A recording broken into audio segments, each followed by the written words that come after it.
9 bölüm. Бенжамин уруусунда Киш деген атактуу киши бар эле.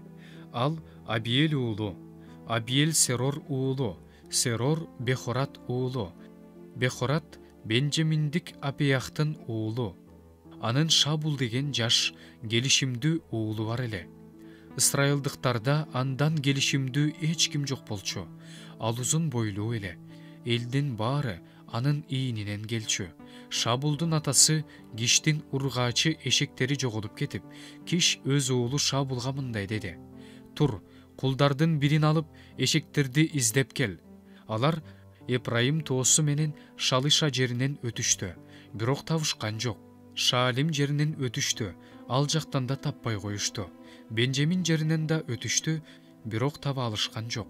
Алар Зуб жерине келгенде Шабул жанындагы кулуна артка кайталы. Атам эшектер үчүн эмес, биз үчүн кабатыр болуп жүрбөсүн деди. Бирок кулу ага ушул шаарда Кудайдын кишиси бар. Ал кадырлуу адам. Ал эмнени айтса, ошонун баары ордунан чыгат.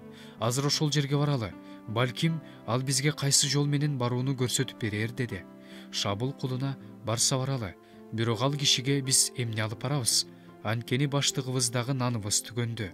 Кудайдын кишисине алып барчу белегибиз да жок. Эмнебиз бар?" деди. Кулу Шабулга мындай деп жооп берди: "Менин колумда чейрек күмүш шекел бар. Мен аны Кудайдын кишисине берем. Ал бизге жол көрсөтүп берет. Мурун Ысрайылда Кудайдын эркин билүү үчүн кимдир бирөө бара жатканда көрөгөчкө баралы дешчү.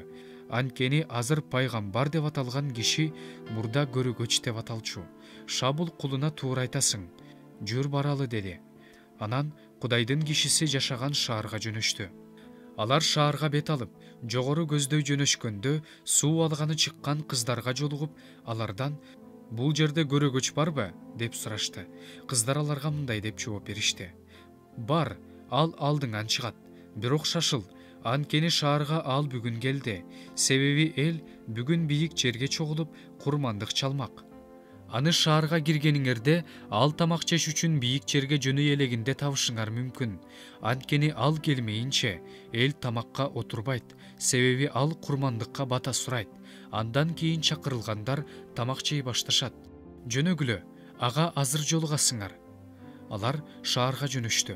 Шаардын ортосуна киришкенде бийик жерге бет алган Шемуэль алардын алдынан чыкты. Шабул келерден бир күн мурун Теңир Шемуэлге мындай деп билдирген: "Бенжамин жеринен эртең ушул убакта мен сага киши жиберем.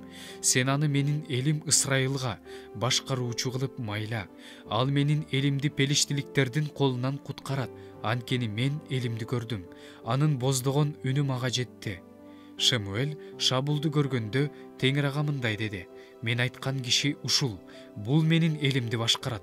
Шабул дарбазанын жанына Шемуэлге келип, андан: "Көрөгөчтүн үйү кайда? Мага айтып коесуңбу?" деп сурады. Шемуэль Шабулга: "Көрөгөч менмин.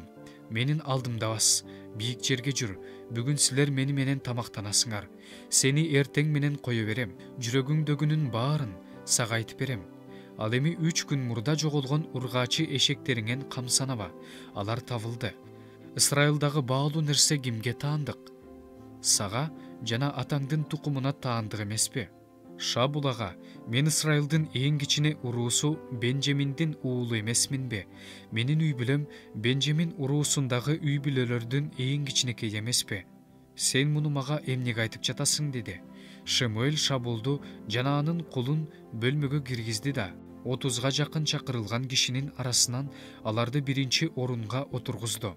Анан Шемуэль ашпоозчуга: "Өзүнчө алып кой деп мен сага берген усту канды алып кел" деди. Ашпоозчу сан этти жанындагысы менен алып Шабулдун алдына койду. Шемуэль мындай деди: "Бул сага калтырылган, алдыңа коюп че. Анткени мен элди чакырганда эле бул ушул убакытка чейин сен үчүн сакталып турган." Шабул ошол күнү Шемуэль менен бирге тамактанды. Алар бийик жерден шаарга түшүштү. Шемуэль Шабул менен үйдүн чатырында сүйлөштү. Эртеси күнү эртең менен эрте Шемуэль Шабулга: "Тур, мен сени узатайын" деп үйдүн чатырына чакырды. Шабул туруп Шемуэль менен үйдөн чыкты. Алар шаардын четине жеткенде Шемуэль Шабулга: "Кулуңду алдыга баса берди" деди. Ал алдыга кетти. "Сен болсо токтой тур. мен сага Кудайдын эмне деп айтканын айтып берейин деди.